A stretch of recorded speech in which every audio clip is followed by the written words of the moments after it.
Welcome to School of the Lost Tribes Radio, where the Word speaks not to the world, but to the lost sheep of the house of Israel. Clarity helps generate the lessons needed to seal the chosen before the destruction.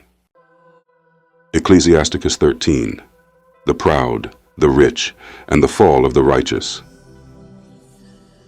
He that toucheth pitch shall be defiled therewith, and he that hath fellowship with a proud man shall be like unto him. Verse 1. Just as pitch stains anything that touches it, so does pride defile the righteous. The house of Israel must understand, if you walk with the proud, those lifted up in this world, you will become like them, tainted in spirit and judged in the same fire. Burden not thyself above thy power while thou livest, and have no fellowship with one that is mightier and richer than thyself. For how agree the kettle and the earthen pot together? For if the one be smitten against the other, it shall be broken. Verse 2, Yahweh warns his people not to walk unequally with the powerful. Israel is the clay pot, humble, fragile, chosen. The proud and rich are like iron, harsh and careless. When joined, it is always the poor who are broken. The rich man hath done wrong, and yet he threateneth withal. The poor is wronged, and he must entreat also. Verse 3, in this world of captivity, the rich sin and still oppress.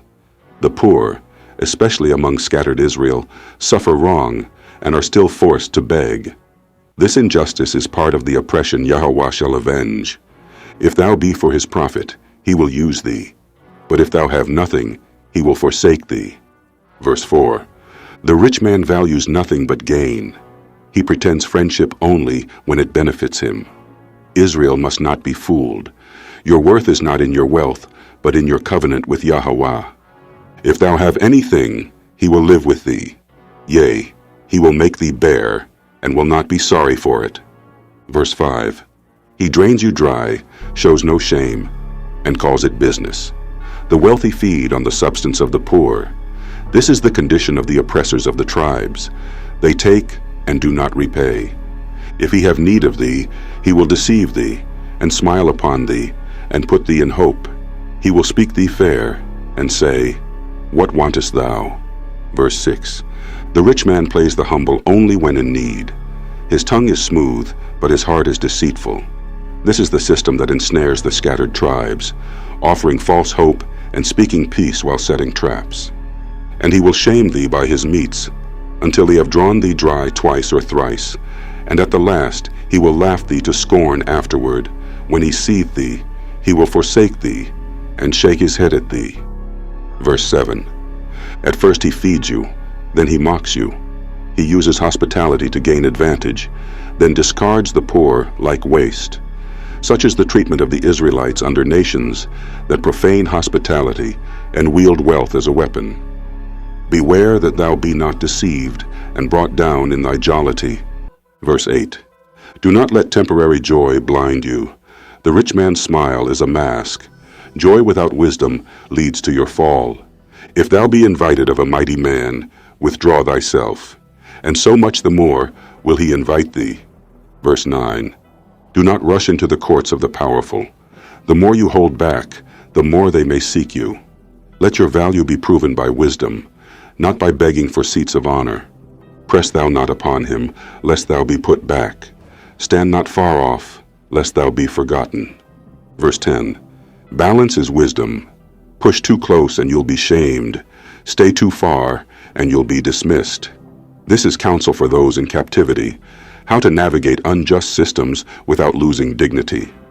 Affect not to be made equal unto him in talk, and believe not his many words. For with much communication will he tempt thee, and smiling upon thee will get out thy secrets. Verse 11, do not try to match the prideful in conversation. Their many words are a snare, and they seek your secrets with soft speech.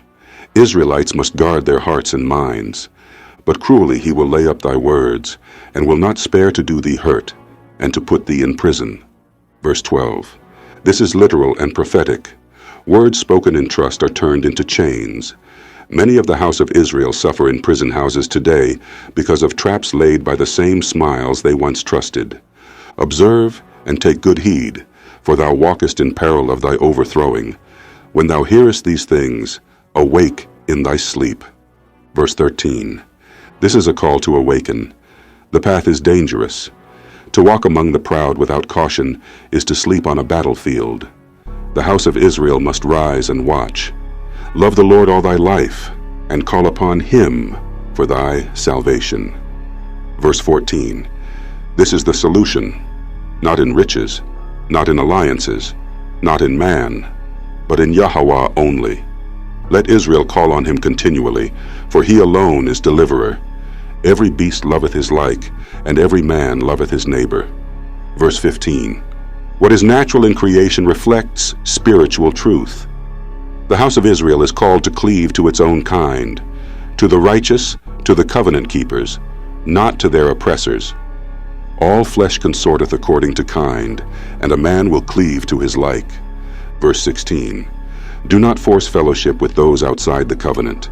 A lion and a lamb do not dwell in unity. Yahweh set boundaries for his people.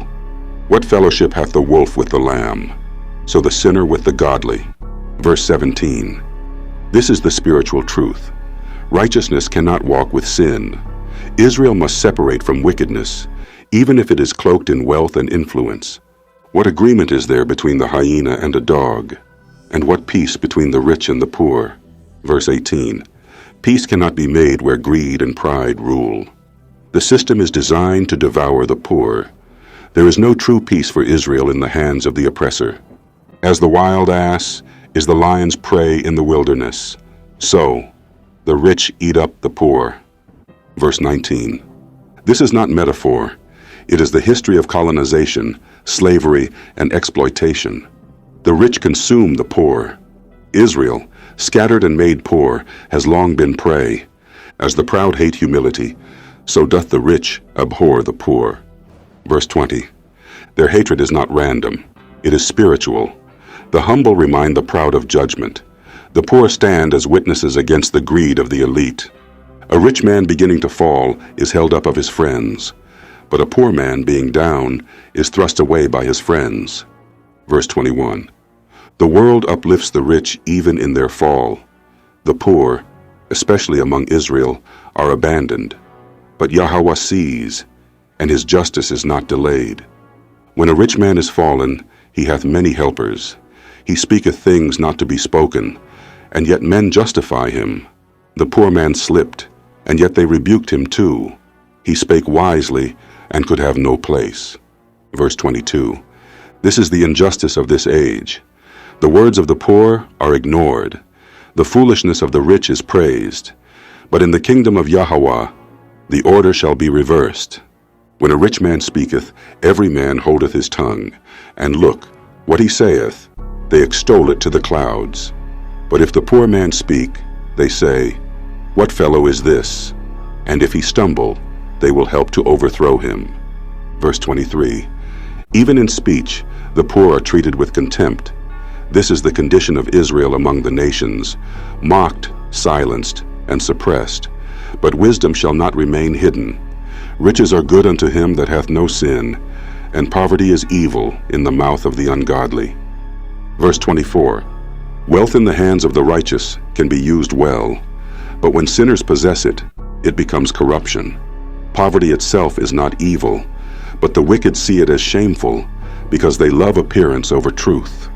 The heart of a man changeth his countenance, whether it be for good or evil, and a merry heart maketh a cheerful countenance. Verse 25. Joy and sorrow are not hidden, they manifest outwardly. The spirit of a man is revealed in his face. For Israel, the joy of righteousness must shine regardless of external oppression. A cheerful countenance is a token of a heart that is in prosperity, and the finding out of parables is a wearisome labor of the mind. Verse 26. Those filled with wisdom rejoice, but understanding the deep sayings of truth requires labor. Israel must return to the labor of the word to find the joy of Yahweh again. Conclusion. Stand apart, stand righteous.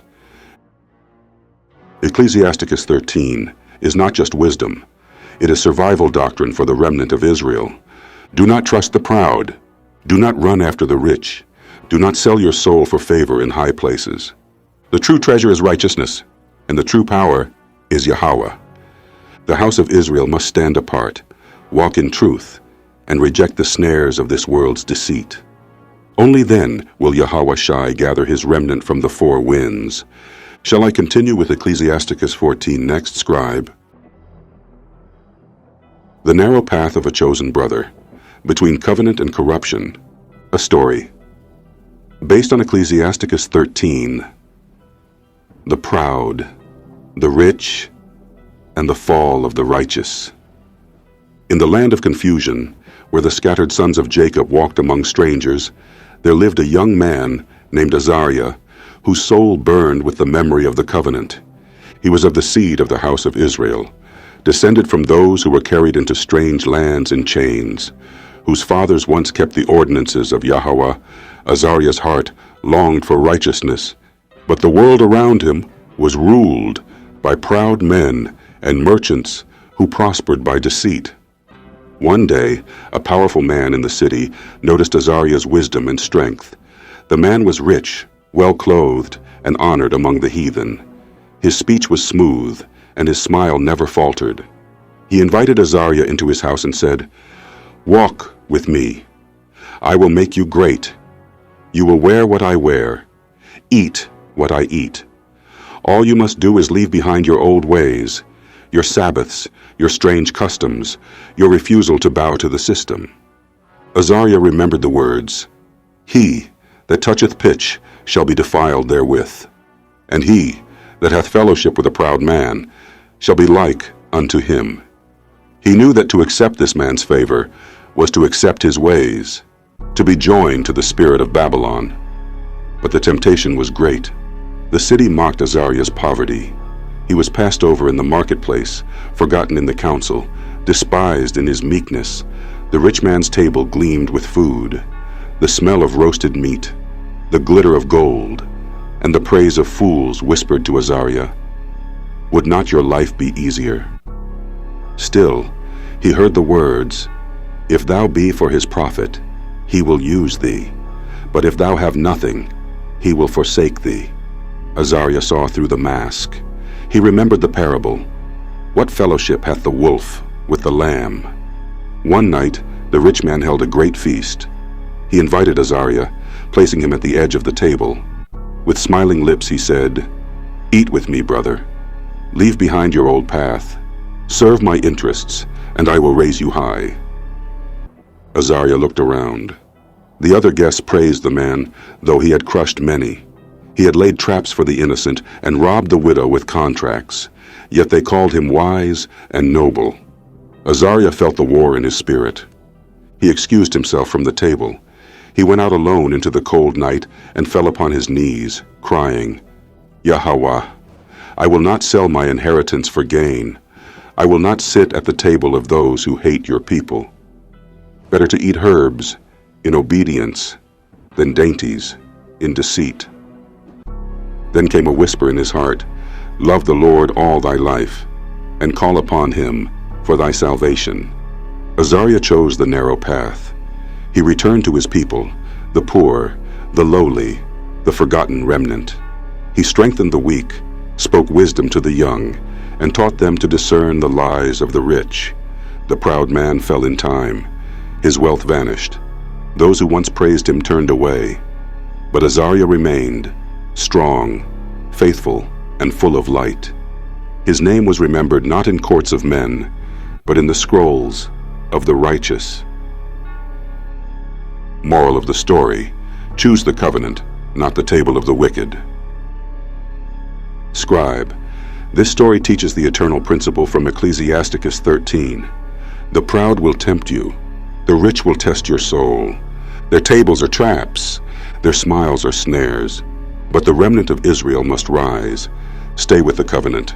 Walk with Yahweh Shai. Reject the favor of the wicked. Better to be poor in truth than rich in rebellion.